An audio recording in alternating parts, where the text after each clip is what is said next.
All right, so next up on the list, we're gonna go ahead and start diving into the actual asset management piece of the application where we handle inspections and inventory and things like that. So the first thing you'll notice when you log in, if you're on your home tab here, is we have this inspections tab that we can click on. So if you go ahead and click on that, that's going to take us to another part of the application that is sort of your asset management dashboard.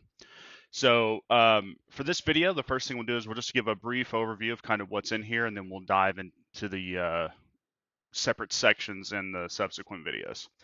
So the first thing we have here is the compliance manager section, which is essentially an infinite running list of all of the inspections that are going to be due from now and until in the future. If you have any equipment that is past due or coming due, you'll see these red flags similar to the initial home section where you had like the top five. It's the same. It's the same representation with a little bit more features here. In the equipment page, we have this is basically your inventory list of everything you have available to operate with. There's some filters here that you can apply to limit the amount of fields that you're seeing.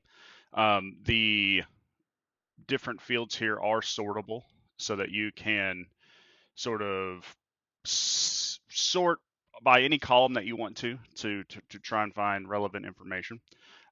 Some basic actions over here: view, edit, delete.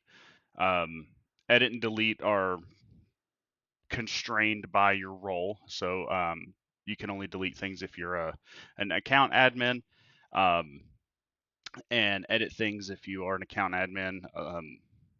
So otherwise, you won't see these.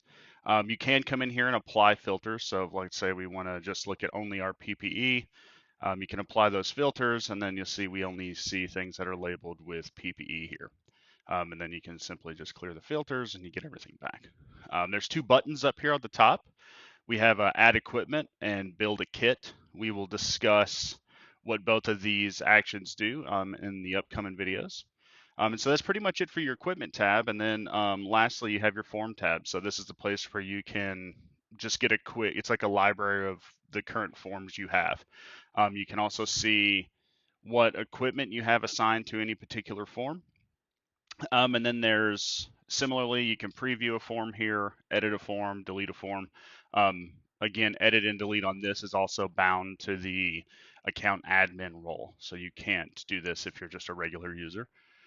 And then there's also two buttons up here as well. There's a form library. So as we continue to get vendor related equipment forms, we will put them into the public library. So if you get a piece of equipment, um, and you don't want to build your form, the first thing you can do is go look in the form library, see if there's a form that exists that you want to use for your piece of equipment that you have on site, and you can just pull that in and start using it without any alterations or anything like that.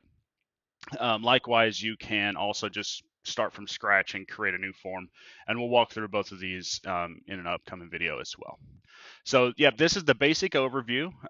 So in the next video, the first thing we'll do is we'll dive into what this compliance manager is, and then get kind of an overview of what actions you can take here and dive a little deeper into each of these tabs. All right, and we'll see you there.